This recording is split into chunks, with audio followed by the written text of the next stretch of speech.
और इधर किशनगंज में सीएम नीतीश की सभा है, जहां ठाकुरगंज में चुनावी जनसभा को एनडीए प्रत्याशी के लिए प्रचार के साथ संबोधित भी कर रहे हैं।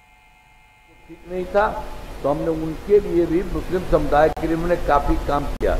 मदरसों को सरकारी मान्यता दी गई है और उनके शिक्षकों को सरकारी शिक्षक के बराबर वेतन दे रहे हैं। अब पहले वाला तब मांग करती थी, अब पहले से कुछ किया था जी।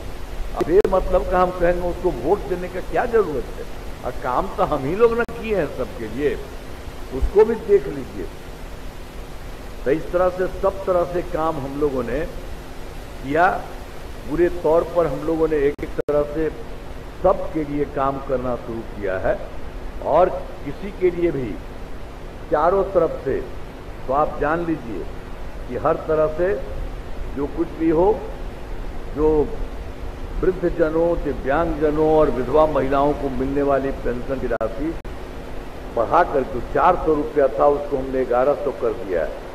अब बड़े संख्या में लोगों को फायदा हो रहा है। अब फिर जो हम लोगों ने पहुंचाया, हर घर बिजली जो पहुंचाया, अब पहले वाली सरकार में क्या था, वो सब कुछ किया था जी बिजली। यहाँ तक कि पटना में भी 8 घंटा से ज्यादा नहीं रहता था, बाहर और कुछ नहीं था। तो हम लोग जैसे ही आए हैं वैसे ही सारा काम करना शुरू कर दिया और उसके लिए राज्य सरकार का बहुत पैसा हम लोग लगाए और लगा करके उसको करते रहे और धीरे धीरे सारे राज्य में हो गया।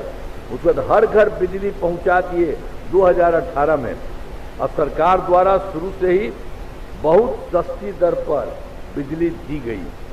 अब लगभग सभी घरेलू उपभोक्ताओं को बिजली मुफ्त उसके बाद हम लोगों ने कर दिया। पहले तो हल्का सा देते थे, लेकिन बाद में हमको लगा कि नहीं, इसको मुफ्त में मिलना चाहिए।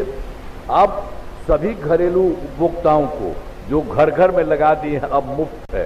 तो आप सब लोगों को अब कोई पैसा नहीं सरकार लगा दी है, अब नहीं है। तो हम इतना बात करेंगे, हम आपके घर में भी आपको नहीं कुछ लगना है, तो मुफ्त में मिल ही रहा, उसके ऊपर भी आपको नहीं करना है, लेकिन सरकार आपके घर पर भी एक चीज लगा देगा और उससे भी आपको बहुत और फायदा होते रहेगा। तो हम तो यही कहते हैं।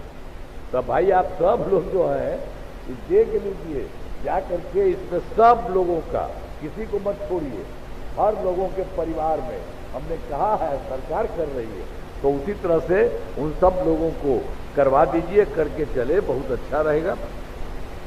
तो एक एक काम हम लोगों ने पूरे तौर पर सब कुछ कराया गया है। आप जो समझ लीजिए कि सारा काम तो हम लोगों ने बहुत कुछ करवाया है और केंद्र सरकार ने भी मदद किया है।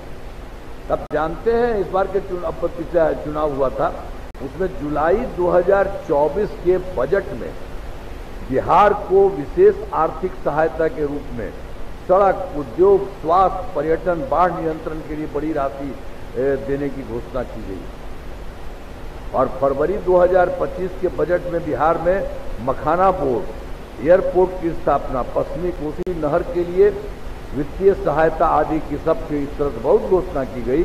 और उन लोगों ने 2018 में देश के कुछ राज्यों में खेलो इंडिया यूथ गेम्स किया था।